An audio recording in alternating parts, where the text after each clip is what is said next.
আচ্ছা, period miss করার আগেই কি বুঝে ফেলেছেন আপনি মা হতে চলেছেন? কিন্তু কিভাবে বুঝবেন এটা শুধু শরীরের ক্লান্তি নাকি গর্ভাবস্থার শুরু? আজকের এই ভিডিওতে জানবো প্রথম 7 দিনের ভেতরে যেসব লক্ষণ দেখে বোঝা যায় যে আপনি প্রেগনেন্ট। স্বাগতম এজ ইউ গুড মম বাংলা চ্যানেলে আপনাদের জানাই অনেক স্বাগত। আজ আপনাদের সাথে আমি আলোচনা করব গর্ভাবস্থার একেবারে শুরুর লক্ষণগুলো, যেগুলো পিরিয়ড মিস হওয়ার আগেই দেখা দেয়। ভিডিওটি ভালো লাগলে লাইক দিন আর অবশ্যই সাবস্ক্রাইব করুন। তো চলুন মূল বিষয়ে যাওয়া যাক। ইমপ্লান্টেশন ব্লিডিং হালকা গোলাপি বা বাদামি রঙের রক্তপাত হতে পারে, যা পিরিয়ডের মতো নয়। অনেকেই এটাকে ভুল করে পিরিয়ড ধরে নেয়। বুকের ব্যথা বা টান অনুভব করা, হরমোনের পরিবর্তনে বুকে জ্বালা বা টান লাগা শুরু হয়। এটা খুব সাধারণ একটি লক্ষণ। সাদা স্রাব মানে হোয়াইট ডিসচার্জের পরিমাণ বৃদ্ধি।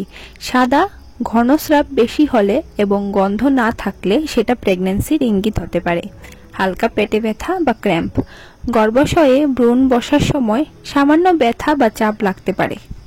হঠাৎ করে ক্লান্তি ও ঘুম ঘুম ভাব, আপনি যদি রোজকার কাজেও হঠাৎ খুব ক্লান্ত বোধ করেন তাহলে এটি হতে পারে হরমোন এসিজির কারণে।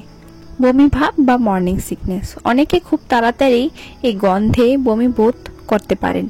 এটা প্রেগন্যান্সির আর্লি লক্ষণ হতে পারে। আপনি যদি এই লক্ষণগুলো অনুভব করেন তবে পিরিয়ড মিস হওয়ার 1 সপ্তাহ পর হোম প্রেগন্যান্সি টেস্ট করুন। খুব আগে টেস্ট করলে কিন্তু ফলাফল ভুল আসতে পারে। প্রেগন্যান্সি কবে টেস্ট করবেন পিরিয়ড মিস হওয়ার আমার এই ভিডিওটা দেখতে পারেন। এই ভিডিওতে আমি সংক্ষেপে আলোচনা করেছি।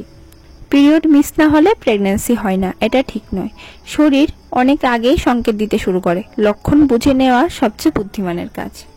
এই লক্ষণগুলোর মধ্যে যদি 2 থেকে 3টাও আপনার মধ্যে থাকে তাহলে বেশি দেরি করবেন না, ডাক্তার দেখান। ভিডিওটি যদি উপকারে আসে তাহলে একটি লাইক দিয়েন। নিচে কমেন্টের মাধ্যমে আমাকে জানাতে পারেন আপনারা পরবর্তী ভিডিও কি চান। আবারও আসছি অন্য একটা ভিডিও নিয়ে। ভালো থাকবেন।